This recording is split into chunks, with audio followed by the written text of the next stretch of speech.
There you go. Fox News alert. President Biden speaking now on this plan to reform the Supreme Court. Let's listen. Thank you.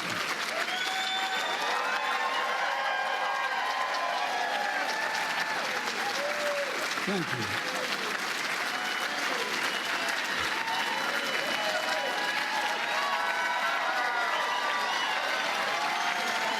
Thank you, thank you, thank you, really. Thank you. Please. Please. Thank you, Mr. Ambassador. Mr. Ambassador, thanks for that introduction, and above all, for your friendship over the years. There's literally one word that comes to mind every time I think of Andy Young. The word's integrity, absolute integrity. And thank you to the Johnson family for carrying forward the legacy of a truly great president and first lady. Your mom was incredible as well.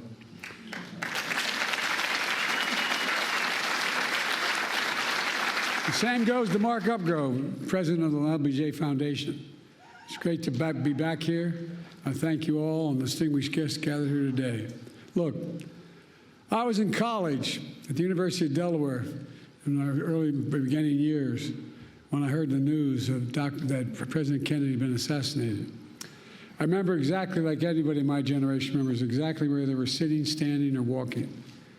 I was on the steps of one of the university halls called Hullion Hall at the university, listening on a transistor radio with 3 other people.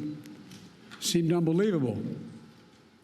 And then later watching President Johnson help the nation find a way forward.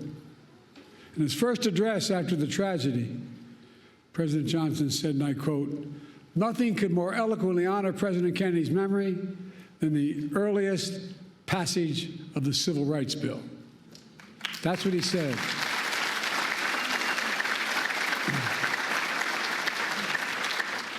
As a kid coming up, I always admired President Johnson for his public service, whether it was a school teacher in South Texas, master of the United States Senate, historic vice president and president. His philosophy was simple. In a great society, no one should be left behind. He'd say, it's time for us to come to see that every American gets a decent break and a fair chance to make good. And as Andy Young said, President Johnson met repeatedly with the civil rights leaders and built a coalition to bring that vision to life. And he did. He brought it to life. Over 50 years, the LBJ Foundation has convened this symposium to reflect one of the crowning achievements, the Civil Rights Act of 1964, a defining moment that has since opened doors of opportunities for all Americans, regardless of race, sexual orientation, gender identity, religion, national origin. Together with the Voting Rights Act and the Fair Housing Act, these 3 landmark laws he signed are remarkable in their scale and their scope. Taken together, these 3 acts have made this nation fundamentally more fair, fundamentally more just, and most importantly, fundamentally more consistent with our founding principles. For real. And we're a better nation because of them. We must be clear. Their work, our work, is not done. It's not done. We do not celebrate these laws as part of our past, but as critical components of our future. President Johnson understood what President Lincoln understood in his own time, that the courts would determine the scale and scope of our laws. Over 100 years after the Emancipation Proclamation, President Johnson vowed, in his words, to do this job that Lincoln started, by challenging the court to live up to its constitutional responsibility. He did that by nominating Thurgood Marshall as the first black justice of the Supreme Court.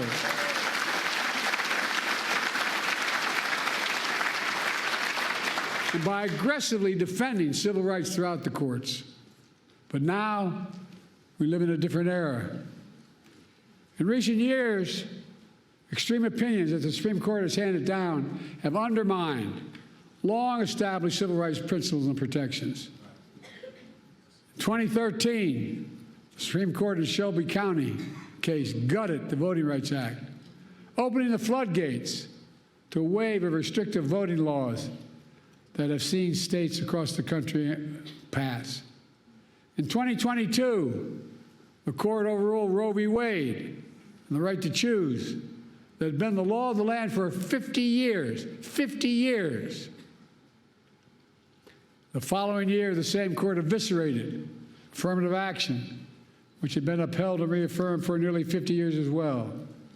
And now, there's an extreme movement and agenda called Project 2025.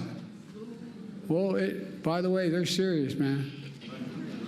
They're planning another onslaught attacking civil rights in America. For example, Project 2025 calls aggressively attacking diversity, equity, and inclusion all across all aspects of American life. This extreme MAGA movement even proposes to end birthright citizenship.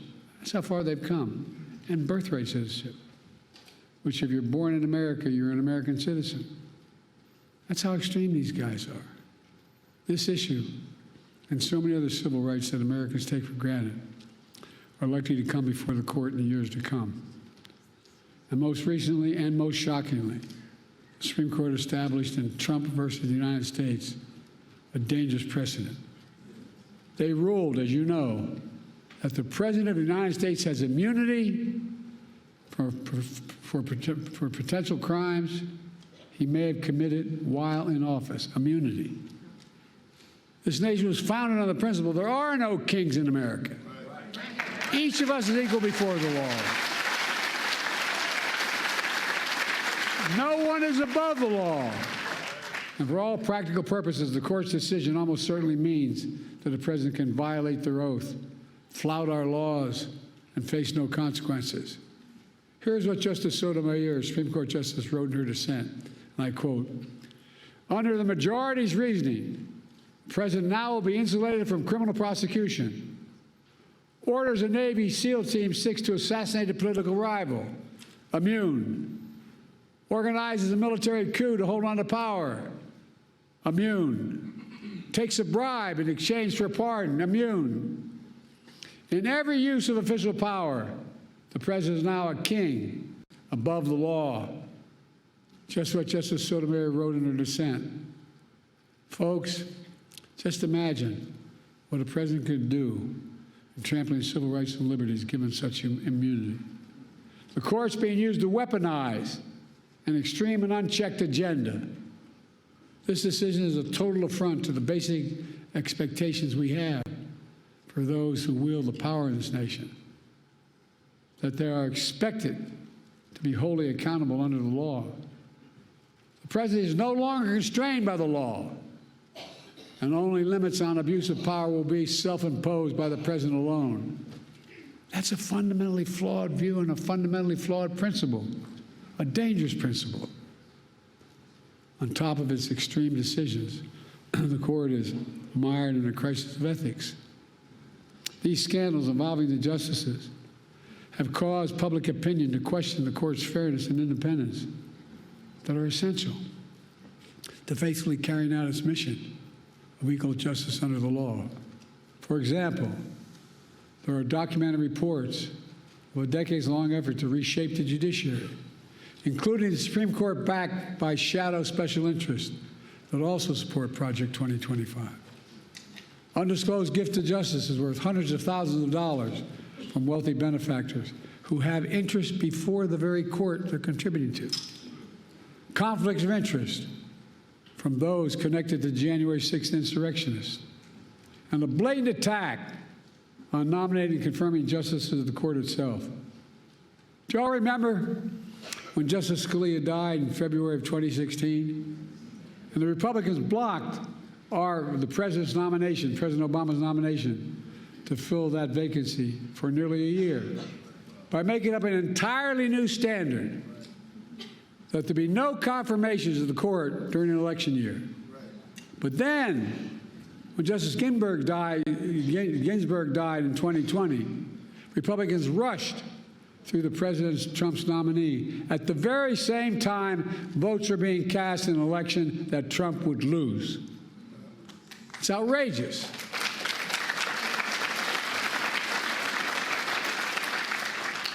I know I don't look it, but I served in the Senate for 36 years, including as chairman and ranking member of the Judiciary Committee. I've been told that I've overseen more Supreme Court nominations as senator, vice president, and president than anyone in history, anyone alive today, I should say. I have great respect for our institutions and the separation of powers laid out in our Constitution. But what's happening now is not consistent with that doctrine of separation of powers. Extremism is undermining the public confidence in the court's decisions. As soon as I came to office, I convened a bipartisan presidential commission on the Supreme Court of the United States, comprised of leading constitutional scholars, both liberal and conservative, to provide recommendations on potential reforms to the court. I've been careful in these deliberations because these are serious, serious decisions.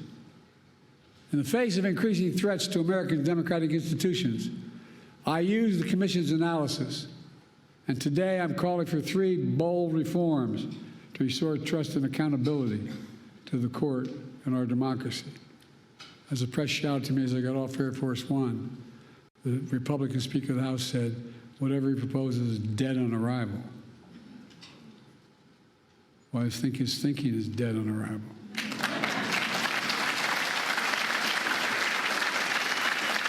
First, I'm calling for a constitutional amendment called No One is Above the Law Amendment.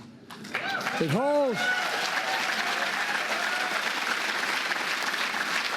and I mean this sincerely, it holds that there's no immunity for crimes former president committed while in office. I share our founders' belief that the president must answer to the law. The president is accountable in the exercise of the great power of the presidency.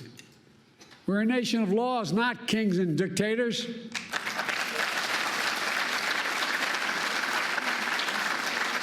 The decision can be boiled down to the title of one case, Trump versus the United States. The court asserted it was making a ruling for the ages. That isn't true. The court made a ruling for one, a former president.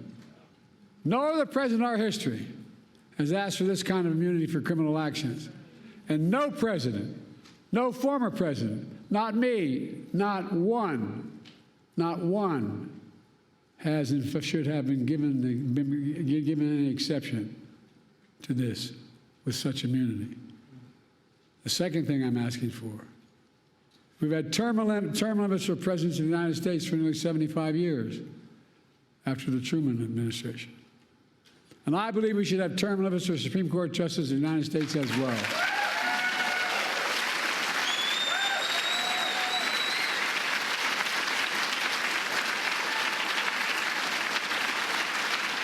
In fact, the United States is the only major constitutional democracy that gives lifetime seats in their high court. Term limits would help ensure that the court membership changes with some regularity. That would make timing for the court's nomination more predictable and less arbitrary. It would reduce the chance that any single presidency imposes undue influence in generations to come. The bipartisan commission I convened analyzed various term limit structures. Based on their report, I believe the best structure is the 18-year term limit. That would help ensure the country would not have what it has now, an extreme court that's the product of an attack on the confirmation process that's been weaponized by those seeking to carry out an extreme agenda for decades to come. By the way, these guys mean it. These guys mean it. Project 2025 is real. They mean it. Third, I'm calling for a binding code of conduct for the Supreme Court.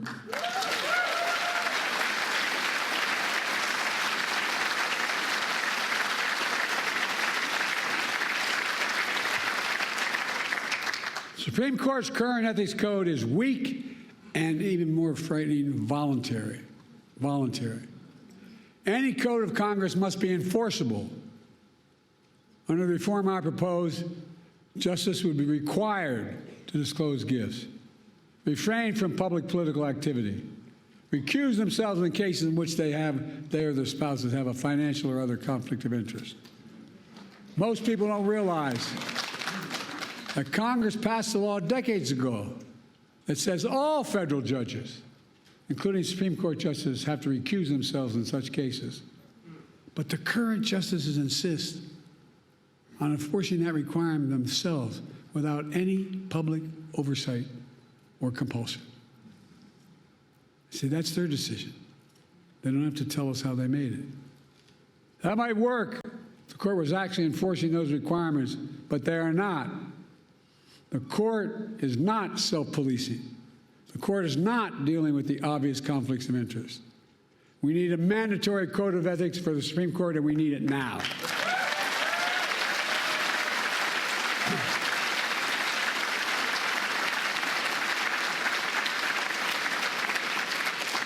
My fellow Americans, based on all my experience, I'm certain we need these reforms.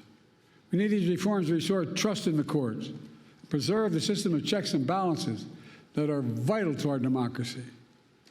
They're also common sense reforms that a vast majority of the American people support, as well as leading constitutional law scholars, progressives, and conservatives. I look forward to working with the Congress to implement these necessary reforms. A number of members of Congress are here today. Let me close with this. President Johnson signed the Civil Rights Act of 1964 just 2 days before the 4th of July.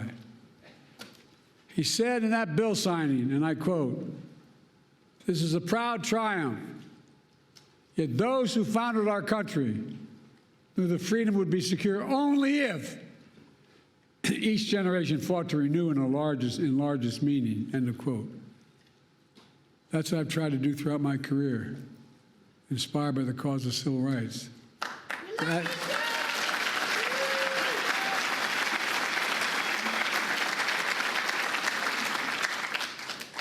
That's what got me involved initially.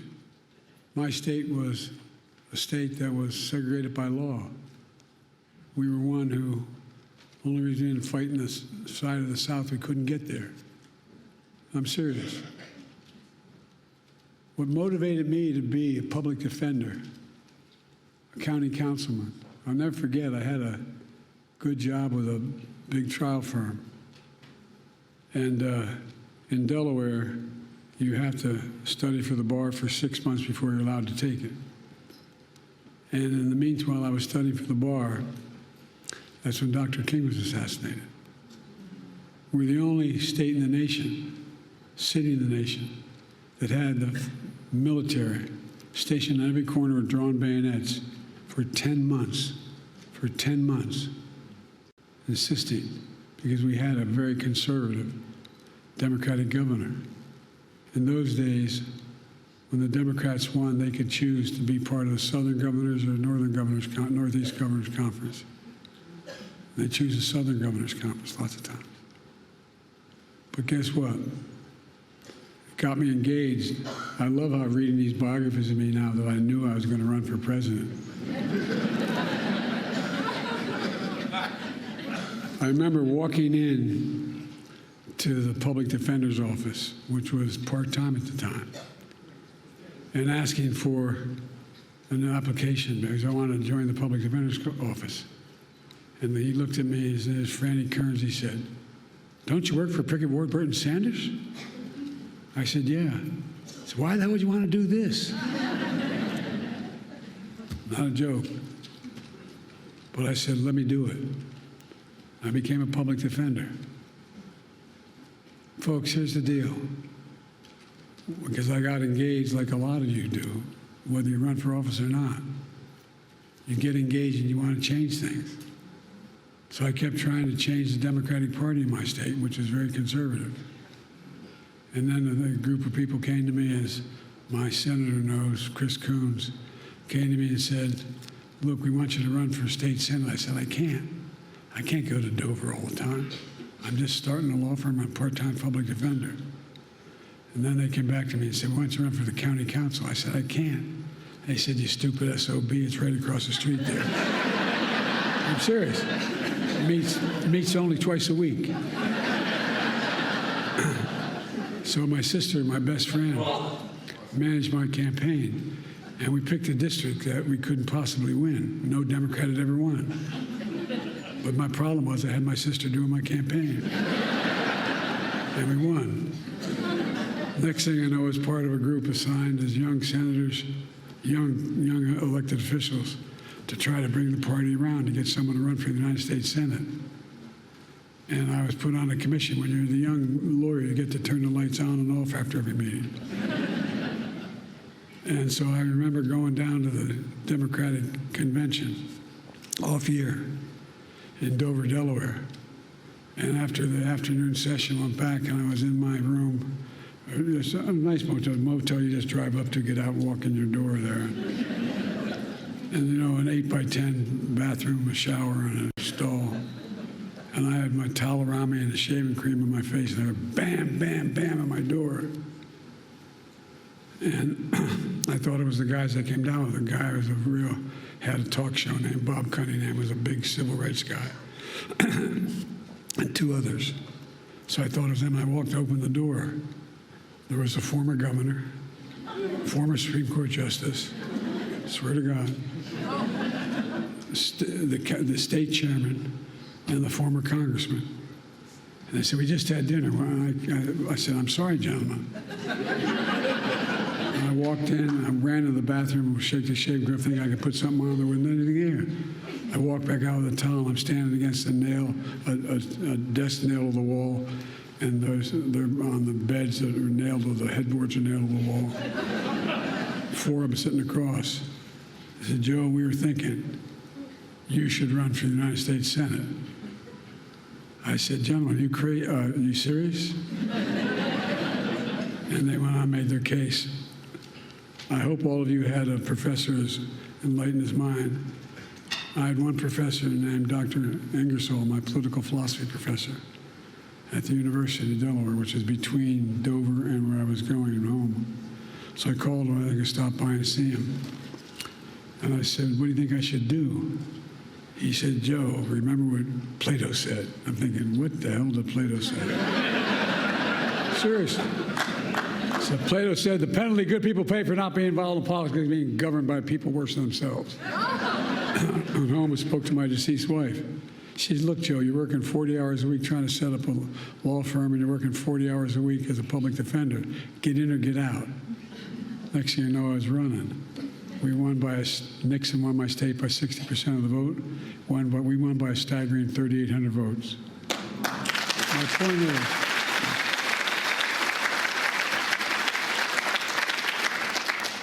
I didn't know what the hell I was doing. But look, and I went on to be able to I had to wait a little bit to be sworn in. You got to be 30 to be sworn in. And then I was the vice president, the first African-American president in American history.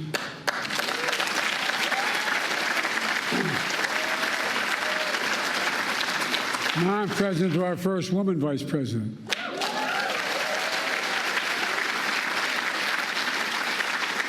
I've made clear how I feel about Kamala, and she's been an incredible partner to me, a champion of civil rights throughout her career.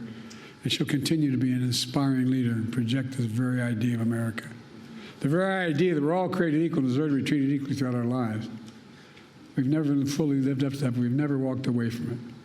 We've never walked away because leaders like Lyndon Baines Johnson, my fellow Americans, in 2 years we'll commemorate the 250th anniversary of the signing of the Declaration of Independence. That July 4th of 2026 will be a moment not only about our past, but about our future. Imagine that moment and ask yourself, what do we want to be? We can and must be protected and expand our civil rights in America. We can and must prevent the abuse of presidential power and restore faith in the Supreme Court. We can and must strengthen the guardrails of democracy. We must have to remind ourselves who we are. We're the United States of America, and there is nothing beyond our capacity.